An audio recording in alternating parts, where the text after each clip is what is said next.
أعوذ بالله من الشيطان الرجيم بسم الله الرحمن الرحيم وما آتاكم الرسول فخذوه وما نهاكم عنه فانتهوا واتقوا الله الآية صدق الله العظيم۔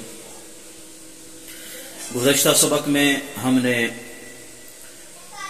غیر شادی شدہ مرد و عورت اگر جو زانی ہیں ان کی سزا کے متعلق پڑھا تھا کہ ان کو 100 کوڑے لگائے جائیں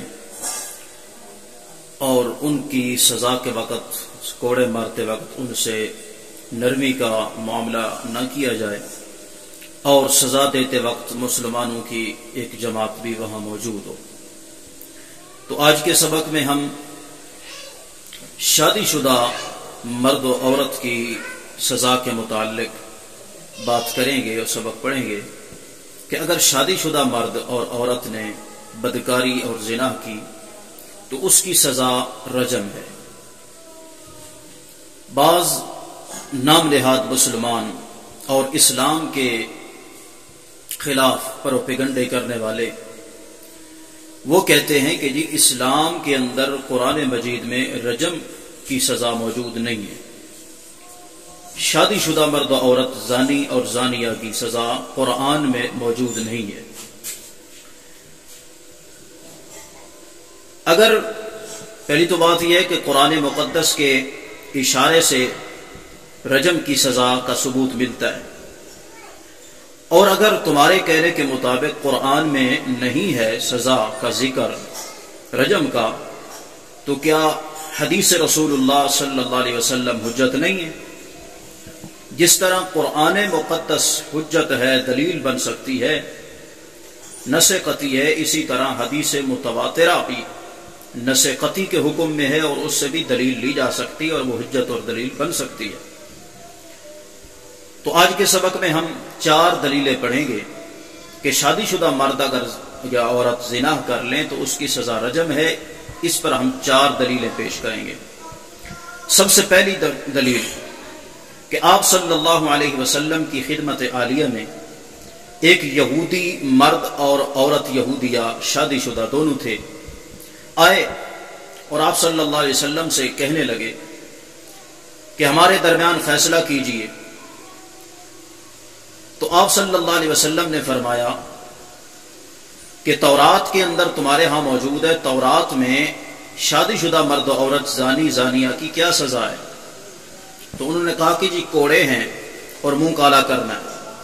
تو آپ صلی اللہ علیہ وسلم نے فرمایا کہ میں اللہ کے حکم کے مطابق کتاب اللہ کے مطابق فیصلہ کروں گا، تمہاری تورات میں کیا یہی ہے؟ انہوں نے کہا ہاں۔ قسم اٹھائی تو آپ صلی اللہ علیہ وسلم نے تورات کے ایک عالم ابن سوریہ کو بلایا اور اس سے قسم اٹھوائی، اور آپ صلی اللہ علیہ وسلم نے اسے فرمایا کہ تم سچ سچ بتاؤ تورات کے اندر زانی مرد و عورت شادی شدہ کی کیا سزا ہے؟ تو اس نے عرض کی کہ تورات کے اندر ایسے شادی شدہ زنا کرنے والے مرد و عورت کی سزا رجم ہے تورات میں۔ تو اس پر اللہ کریم نے قرآن مقدس کی یہ آیت سورہ مائدہ کی نازل فرمائی، وَكَيْفَ يُحَكِّمُونَكَ وَعِنْدَهُمُ التَّوْرَاةُ فِيهَا حُكْمُ اللَّهِ، اور آپ سے فیصلہ کرواتے ہیں، کس طرح آپ کو فیصل بناتے ہیں حالانکہ ان کے پاس تورات ہے اور اس میں اللہ کا حکم موجود ہے۔ ثُمَّ يَتَوَلَّوْنَ مِن بَعْدِ ذَلِكَ، پھر اس کے بعد پھر جاتے ہیں فیصلہ سننے کے بعد۔ وَمَا أُولَٰئِكَ بِالْمُؤْمِنِينَ، یہ ماننے والے نہیں ہیں۔ تو یہ قرآن کے اشارے سے شادی شدہ مرد و عورت زانی اور زانیہ کی سزا رجم کا ثبوت ہے، اور یہ پہلی دلیل ہے۔ اور دوسری دلیل بخاری اور مسلم کی حدیث، متفق علیہ حدیث، آپ صلی اللہ علیہ وسلم کے پاس 2 آدمی آئے مقدمہ لے کر کہ آپ ہمارے درمیان کتاب اللہ کے مطابق فیصلہ کیجیے۔ تو آپ صلی اللہ علیہ وسلم نے فرمایا معاملہ کیا ہے؟ انہوں نے کہا ہم یہ دوست ہیں، میرا یہ بیٹا اس کے پاس کام کرتا تھا، میرے بیٹے نے اس کی ساتھ میرے دوست کی بیوی کے ساتھ زنا کیا، بدکاری کی ہے، تو مجھے کسی نے بتایا کہ تمہارا بیٹا سنگسار ہوگا، تو میں نے سنگساری سے بچنے کے لیے اس کو 100 بکریاں اور 1 لونڈی دی۔ پھر میں نے علماء سے دریافت کیا، پوچھا تو انہوں نے کہا کہ تمہارا بیٹا چونکہ غیر محسن ہے، غیر شادی شدہ ہے، تو اس پر 100 کوڑے لگیں گے۔ تو ہم آپ صلی اللہ علیہ وسلم کی خدمت میں حاضر ہوئے، آپ فیصلہ فرمائیں۔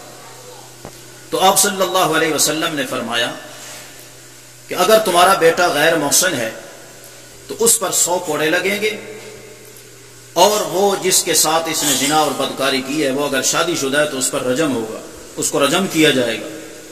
تو آپ صلی اللہ علیہ وسلم نے 100 بکریاں اور 1 لونڈی واپس کروائی، اور اس کے بیٹے کو، لڑکے کو کوڑے لگوائے، اور اپنے ایک صحابی حضرت انیس رضی اللہ تعالیٰ کو حکم دیا کہ تم جاؤ اس عورت کا پتہ لگاؤ، اگر وہ شادی شدہ ہے تو اس کو سنسار کر دو، رجم کر دو۔ یہ بخاری اور مسلم کی متفق علیہ حدیث ہے، اور حدیث بھی متواتر ہے، اور حدیث متواترہ نص کے حکم میں ہوتی ہے، نص قطعی ہوتی ہے، تو وہ حجت اور دلیل بنتی ہے۔ نمبر 3 دلیل، حضرت ماعز اسلمی رضی اللہ تعالی عنہ بتقاضۂ بشریت ان سے گناہ سرزد ہو گیا، تو آپ صلی اللہ علیہ وسلم کی خدمت میں حاضر ہوئے اور اپنے جرم کا 4 بار اقرار کیا، تو آپ صلی اللہ علیہ وسلم نے ان کو سزا دلائی اور سنسار کروایا، رجم کروایا۔ یہ مسلم شریف کی حدیث ہے۔ اور ان کے سنسار کرنے کے بعد ایک عورت آئی، وہ عرض کرتی ہے رسول اللہ مجھ سے گناہ ہو گیا، مجھے پاک کیجیے۔ آپ صلی اللہ علیہ وسلم نے 3-4 بار رخ موڑا، اس نے اعتراف کیا، اقرار کیا، اور اس نے کہا یہ مجھے جو حمل ہے یہ اسی زنا کا حمل ہے۔ تو آپ صلی اللہ علیہ وسلم نے فرمایا جا، یہ نمبر 4 دلیل ہے، تو جا، جب تک یہ تیرا بچہ پیدا نہ ہو جائے اس وقت تک تجھے سزا نہیں مل سکتی۔ وہ چلی گئی، بچے کی پیدائش کے بعد پھر آئی، آپ صلی اللہ علیہ وسلم نے فرمایا کہ جا، جب تک بچے کو دودھ تو پلاتی ہے اس کو پلا، جب بچہ دودھ چھوڑ دے پھر آنا۔ آپ صلی اللہ علیہ وسلم کی خدمت میں حاضر ہوئی، اس کے ہاتھ میں روٹی کا ٹکڑا تھا، تو آپ صلی اللہ علیہ وسلم نے فرمایا اب اس کو سنسار کرو، یعنی اس کو سنسار کیا گیا۔ یہ بھی مسلم شریف کی حدیث ہے۔ اس کے علاوہ بھی بے شمار احادیث متواترہ اس بات پر دلیل کے طور پر موجود ہیں کہ آپ صلی اللہ علیہ وسلم نے شادی شدہ مرد و عورت، زانی اور زانیہ، ان کے لیے رجم اور سنساری کی سزا مقرر فرمائی ہے۔ اور جس طرح قرآن کریم نص قطعی ہے اور اس کا حکم نص قطعی کے حکم میں ہے، اسی طرح حدیث متواترہ، احادیث متواترہ جتنی بھی ہیں وہ بھی نص قطعی کے حکم میں اور وہ حجت اور دلیل بنتی ہیں۔ آخر میں ایک حدیث پیش کر دیتا ہوں اقامت حد کے فضیلت کے متعلق۔ آپ صلی اللہ علیہ وسلم نے فرمایا کہ ایک حد کا مقرر کرنا 40 دن کی بارش سے زیادہ نفع مند ہے، یعنی متواتر 40 دن اگر بارش اترتی رہے وہ اتنی نفع مند نہیں ہے جتنا اس زمین کی دھرتی پر حد کا مقرر کرنا نفع مند اور فائدہ مند ہے۔